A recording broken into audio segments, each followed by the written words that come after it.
Nifty का chart देख रहा हूँ और जिस तरीके से सिर्फ 2 दिनों के अंदर निफ्टी अपने 50 डे मूविंग एवरेज को काफ़ी पीछे छोड़ आया है।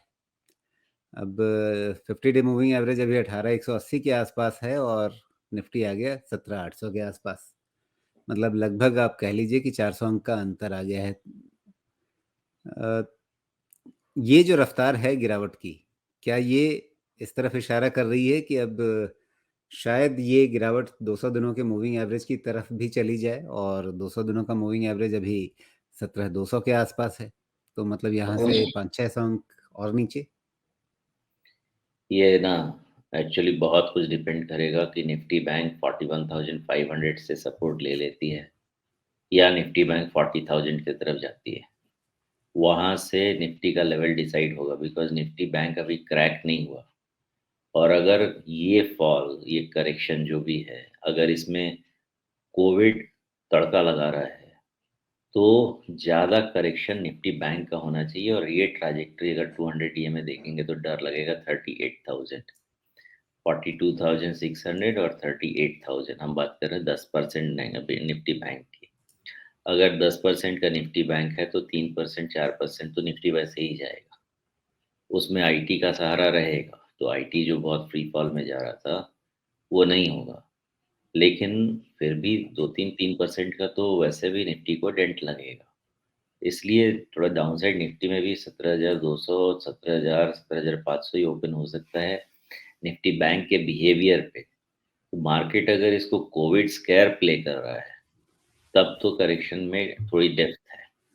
लेकिन अगर ये रियल कोविड स्कैर नहीं होता है, जो कि आपको पहले हफ्ते तक शायद थोड़ा बहुत पहले जनवरी के पहले हफ्ते तक शायद थोड़ा बहुत सुनने में आ जाए, बिकॉज़ आज मैंने थोड़ा तो पढ़ा है कि कहीं 1-2 केसेस जो चाइना से रिटर्न होके आए थे उसमें स्पॉट किया गया है जिनकी जीनोम सीक्वेंसिंग वगैरह के लिए बात टेस्टिंग के लिए गया है।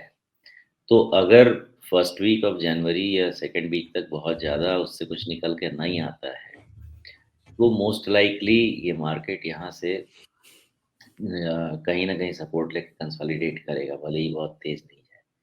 बाकी 10 जनवरी के बाद जैसा रिज़ल्ट, जैसे फ़ोरकास्टिंग, उस पे काम होगा। मुझे डर एक ही चीज़ का है कि चाइना में ये कोविड है या फिर कुछ नया तूफ़ान है, वो कुछ बताते तो हैं नहीं। कुछ का कुछ बोलते हैं और हमको मानना पड़ता है। कोविड का इतना बड़ा तूफ़ान उनके यहाँ क्यों आया है, इसका जवाब तो उन्हीं को देना पड़ेगा, हमारे तरफ तो नहीं। निफ्टी में आपने कहा कि आप तो खरीदारी अब शुरू करने जा रहे हैं, लेकिन यहाँ पे 2 नज़रिए से, एक तो जिन्हें अपने पोर्टफोलियो में लंबे अवधि के निवेश के लिए नई खरीदारी करनी है, तो क्या उन्हें निफ्टी की कुछ खास स्तरों का इंतज़ार करना चाहिए या अब से मतलब जितने नीचे के स्तर आते जाएँ, सब पे थोड़ा-थोड़ा खरीदते जाएँ, इस तरह की एक रणनीति पे चलना बेहतर होगा?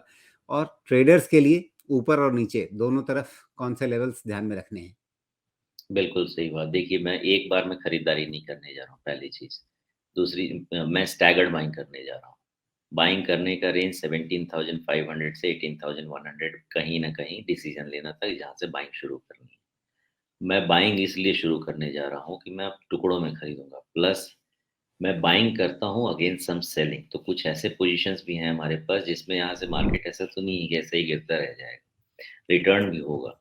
तो मुझे बाइंग जो लोगों को समझाना वो ये है कि देखो, अगर आपने फ्रेश बाइंग करनी है, आप स्टैगर्ड बाइंग शुरू कर दीजिए, 25-25% के टुकड़ों में बाइंग कीजिए। और अगर आपको रोटेशनल बाइंग आता है, जो मैं करने की कोशिश कर रहा हूँ, तो अभी जहाँ जहाँ पे मुझे बाइंग करनी है, टुकड़ों में मैं बाइंग भी करना शुरू कर रहा हूँ और यहाँ से जब अपसाइड आएगी, तो मेरे सेल वाले लिस्ट भी तैयार हैं, जिसमें मुझे प्रॉफ़िट लेके जाना है। तो मैं उनको मिक्स एंड मैच करके रेडी कर रहा हूँ सो दैट अगर सेकंड राउंड का सेलिंग आता है, मान लीजिए कि यहाँ से कहीं भी निफ्टी 17,500 से 800 के रेंज में एक सपोर्ट लेके वापस मान लेते हैं कि 50 डीएमए के आसपास रीटेस्ट करने जाता है, तब तक कुछ प्रॉफिट बुकिंग के लिए भी तैयार हो जाएगा। वहाँ पे लाइट हो लीजिए, बिकॉज़ ऐसे सिचुएशन में होता यूँ है कि एक बार 200 डीएमए की तरफ ट्रैवल होता है सब चीज़ का। अगर ऐसा हुआ, तो आपको उस चीज़ के लिए रेडी रेडी रहना है कि अगर निफ्टी 17,000 भी जाती है तो क्या? निफ्टी बैंक 40,000 भी जाती है तो क्या? तो आपकी बाइंग की प्लान उस तरह से होनी चाहिए। मैंने एक भी बैंक में बाइंग प्लान नहीं किया है। मैं अपना डिस्क्लोज़र दे रहा हूँ। मेरे क्लाइंट्स भी सुन रहे होंगे, उनको रिकमेंडेशंस जा भी चुके हैं। एक जगह भी मैंने बैंक में बाइंग नहीं शुरू की है, बिकॉज़ वो मेरा बैंक में बाइंग करने का समय नहीं आया है। बैंक में बाइंग करने का समय 2 ही सिचुएशन में, या तो 40,000 आ जाए, या ये क्लैरिटी आ जाए कि ये कोविड स्केयर फेक है, इसमें कोई दम नहीं।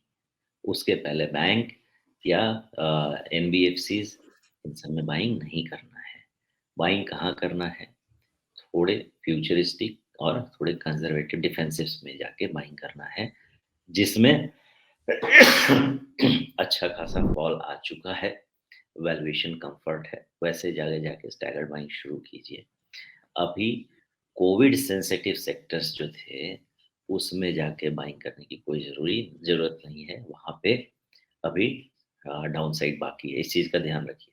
तो मैं बाइंग ऐसा नहीं मैं ब्लाइंड बाय करने जा रहा हूँ। बाइंग कैसे करना है ये भी आपको अच्छे से समझा रहा हूँ। निफ्टी में 17,000 साढ़े 17,000 तक में हो सकता है, आपको रुकावट मिल जाए। तो उस हिसाब से सेक्टर डिसाइड कर लीजिए। आपका, मैंने पहले भी कहा था, ऑटो 200 ईएमए की तरफ ट्रैवल करेगा। तो ऑटो सेक्टर वहाँ पे ऑलमोस्ट पहुँच जाएगा। अब जितने भी इकोनॉमी लिंक्ड सेक्टर हैं, उसमें फिर से धीरे-धीरे बाइंग शुरू कर सकते हैं। अ, ऑटो में, इंफ्रास्ट्रक्चर में, कैपिटल गुड्स में, थोड़ा कंजम्पशन में। ये सब निफ्टी 17,000 आते तक अपना-अपना लेवल डिसाइड करा लेंगे।